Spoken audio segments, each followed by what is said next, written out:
Ngiyabingelela, sanibonani.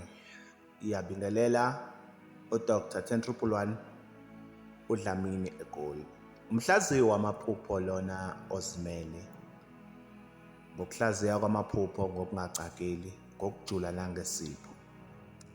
Ngiyacela ukuthi uma ubukele le video bese uthinta ulike lapha bese uyafollowa wenzele ukuthi nangelinye ilanga ukwazi ukuthola amanye amaphupho.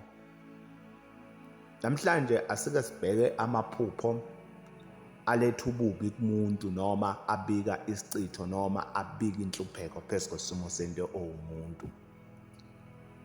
Namhlanje asike sicale sibheke iphupho lokuphupha impahla ezidabukile noma impahla ezisuke zinhlwembu.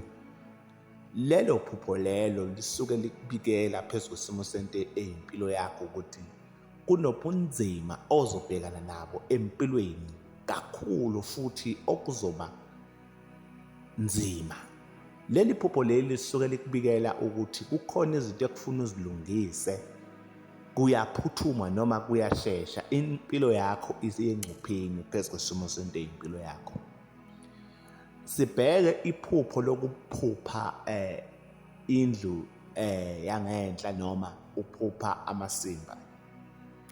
Leli phupho lisuke likubikela phezu kwesimo sento eyimpilo yakho ukuthi sekukhona into edistracta impilo yakho noma sekukhona into eyenziwe phezu kwesimo sento yomzimba wakho ongagcine ube umuntu omubi kubantu ophila nabo, kusemsebenzini, ila usebenza khona, business lakho, yonke into nje ethinta wena phakathi igcina ikucheshisa nabantu. Isicitho leso esuke wenziswe sona phezu kwesimo sento eyimpilo yakho. Siphinde sibheke futhi iphupho lomuntu ophupha kakhulu ejahwa izinkomo noma ejahwa ngabantu kodwa bangambambi.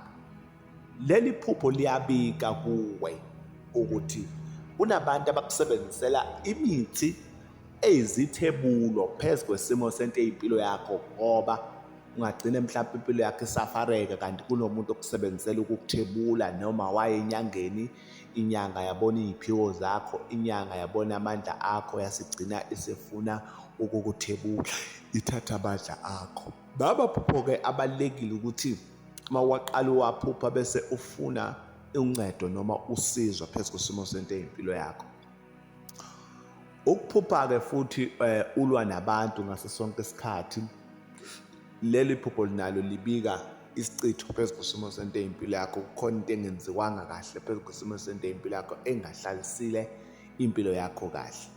Lamaphupho-ke ayingozi kakhulu ngoba ngesinye isikhathi ungawathatha ngakudlala kanti lamaphupho asuke abika impilo yakho engcupheni.